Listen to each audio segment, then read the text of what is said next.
अस्सलाम वालेकुम dear students, I hope you all are doing great today. Students, आज का जो हमारा टॉपिक है वो पाकिस्तान की कॉन्स्टिट्यूशनल हिस्ट्री का एक लीडिंग केस है, जो कि है Maulvi Tamizuddin versus federation of Pakistan, year 1955। तो स्टूडेंट्स, सबसे पहले केस का रेफरेंस देख लेते हैं। केस जो है वो PLD 1955 FC 240। PLD means all Pakistan legal या लॉ डिसीजंस, ठीक है। और आगे आप इसका ईयर देख सकते हैं। FC जो है वो हमारी फेडरल कोर्ट है। स्टूडेंट्स, फेडरल कोर्ट जो है वो अब हमारी सुप्रीम कोर्ट को कहा जाता है उस टाइम पे, क्योंकि ये केस जो है 1954 का है, तो फेडरल जो कोर्ट थी, सुप्रीम कोर्ट जो थी, उसको फेडरल कोर्ट कहा जाता था, ठीक है। और ये इसका डिसीजन फाइनल जो आया था वो फेडरल कोर्ट में ही आया था। और जो एपिलियंट थे हमारे वो मौलवी तमीज़ुद्दीन साहब थे, ठीक है, जो कि स्पीकर ऑफ असेंबली थे उस टाइम के। और रेस्पोंडेंट जो थे वो फेडरेशन ऑफ पाकिस्तान हमारे गवर्नर जनरल साहब थे, ठीक है, ग़ुलाम मोहम्मद साहब। तो जजेस जो हैं इनका आपने नाम स्पेशली माइंड में रखना है, क्योंकि ये लॉ कैट के हिसाब से भी बड़ा इंपॉर्टेंट है, और LLB का जो कॉन्स्टिट्यूशनल लॉ का एग्ज़ाम है उसके हिसाब से भी ये बड़ा ही इंपॉर्टेंट है। Now let's move on to the topic. So students, जो इस केस का इशू था, मेन इशू था, वो ये था कि जो हमारे गवर्नर जनरल साहब थे उस टाइम के, ठीक है, उन्होंने क्या किया था कि उन्होंने असेंबली को डिज़ोल्व कर दिया था, ठीक है। फॉर सम रीज़न उन्हें लगता था कि असेंबली को डिज़ोल्व कर देना चाहिए, क्योंकि जो उस टाइम के प्राइम मिनिस्टर थे उन्होंने कुछ ऐसे बिल्स पेश करने की तरगीब दी थी जिसमें जो हमारे गवर्नर जनरल थे उनकी पावर्स को कम किया जा रहा था। तो उन्हें एक थ्रेट फील हुआ, उन्होंने असेंबली को ही डिज़ोल्व कर दिया। अब हम थोड़ा सा इसकी बैकग्राउंड में जाएंगे। जो हमारी फर्स्ट एवर पाकिस्तान की कॉन्स्टिट्यूएंट असेंबली थी, कायद आज़म मोहम्मद अली जिन्ना जिन्होंने उसके गवर्नर जनरल थे, वो असेंबली जो है वो फर्स्ट एवर असेंबली थी।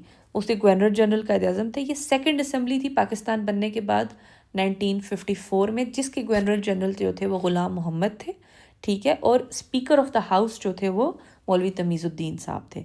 अब हुआ ऐसा कि मौलवी तमीज़ुद्दीन साहब जो है उनको ये बात बड़ी ही नागवार गुजरी कि गवर्नर जनरल ने जो है वो अपनी जो है बाइस्ड होकर या अपनी पर्सनल रीजंस की वजह से ये एक उन्होंने अनकॉन्स्टिट्यूशनल मूव लिया है कि उन्होंने ये असेंबली ही डिज़ोल्व कर दी है, ठीक है। अब इस चीज़ को चैलेंज करने के लिए उन्होंने क्या किया कि मौलवी तमीज़ुद्दीन साहब ने इस चीज़ को कोर्ट में भेज दिया। उन्होंने रिट्स इसके अगेंस्ट फाइल कर दी, ठीक है।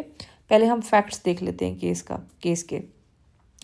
सो बेसिकली हमारे जो पाकिस्तान है जब आज़ाद हुआ, ठीक है, उसके बाद क्या किया गया कि इसको एक जो है इस्लामिक जो है सिस्टम लाया गया, ठीक है। और एक असेंबली इस्टेब्लिश की गई। पहली असेंबली जो है उसमें कायद आज़म गवर्नर जनरल थे, ठीक है। दूसरी असेंबली में हमारे जनरल जो है वो कौन थे, गवर्नर जनरल ग़ुलाम मोहम्मद थे, ठीक है। और उसके जो स्पीकर थे सेकंड असेंबली के वो थे मौलवी तमीज़ुद्दीन साहब, ठीक है।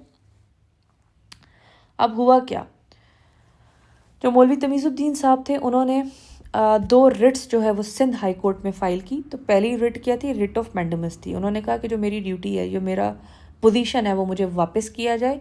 जो असेंबली को डिज़ोल्व किया गया है ये अनकॉन्स्टिट्यूशनल है, ठीक है। और उसके बाद उन्होंने जो दूसरी रिट फाइल की वो थी writ of quo warranto. The writ of quo warranto is use to challenge the legality of the person claims to hold the public office, ठीक है। उन्होंने क्या किया, इस चीज़ को क्वेश्चन किया कि गवर्नर जनरल ने जो असेंबली को डिज़ोल्व किया ये क्यों किया है, ठीक है।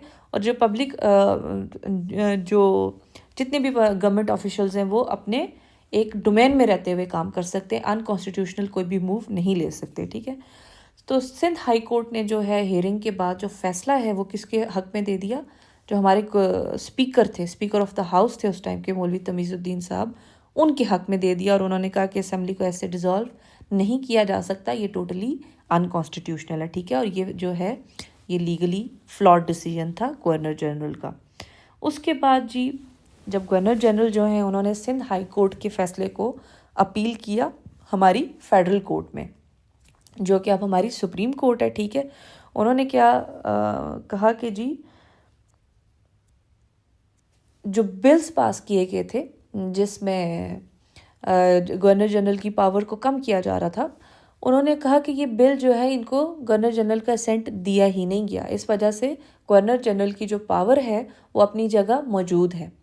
फिर जो सुप्रीम कोर्ट थी, हमारी जो जजेस थे, हमारे चीफ जस्टिस थे उस टाइम मोहम्मद मुनीर, उन्होंने इसके अगेंस्ट रोल आउट किया जो ہماری ہائی کورٹ نے، سندھ ہائی کورٹ نے جو ڈیسیجن دیا تھا، انہوں نے کہا کہ جو گورنر جنرل ہے وہ سپریم باڈی ہے، کیونکہ ابھی تک وہ کہہ رہے، انہوں نے یہ ڈیسیجن دیا کہ ابھی تک ہم جو ہیں کیا ہے، ہمارا اپنا قانون نہیں ہے، ہم برٹش انڈیا کا قانون یوز کر رہے ہیں، جو برٹین حکومت کرتے تھے، ان میں جو گورنر جنرل ہوتا تھا وہ سپریم باڈی ہوتا تھا، اور پارلیمنٹ یا اسمبلی سب اس کے بعد آتے تھے، اور اس کے آفیشلز بھی اس کے بعد آتے تھے۔ تو ابھی ہم کیا کر رہے ہیں، ہم نے کوئی بل جو ہے مزید پاس نہیں کیا، ہم اسی قانون میں ہیں، اس لیے جو گورنر جنرل ہیں وہ سپریم باڈی ہیں، وہ جو ان کا موو ہے، بے شک وہ ان کانسٹیٹیوشنل تھا، جو ڈیزولوشن آف اسمبلی تھی، ٹھیک ہے، وہ انہیں نہیں کرنا چاہیے تھا، لیکن پھر انہوں نے جیسے آپ نے کیسز باقی بھی دیکھے ہوں گے، ڈاکٹرائن آف نیسیسٹی جو ہے وہ اس کو لگا کر مارشل لاء کو بھی جسٹیفائی کر دیا سپریم کورٹ نے بہت سارے کیسز میں۔ اسی طرح یہاں پہ بھی جو ہے ڈاکٹرائن آف نیسیسٹی کو لگا کر گورنر جنرل کے اس ان کانسٹیٹیوشنل موو کو جو ہے وہ جسٹیفائی کر دیا گیا، اور کہا کہ کبھی کبھی آپ کو ان کانسٹیٹیوشنل ایکشنز بھی لینے پڑتے ہیں، جو ہمارا پبلک آرڈر ہوتا ہے یا اسٹیٹ کا آرڈر ہوتا ہے، اس کو مینٹین کرنے کے لیے۔ So student, that was it with the lecture. I hope you liked the video and you understand the concept of this case. Inshallah, see you in the next video. Allah Hafiz.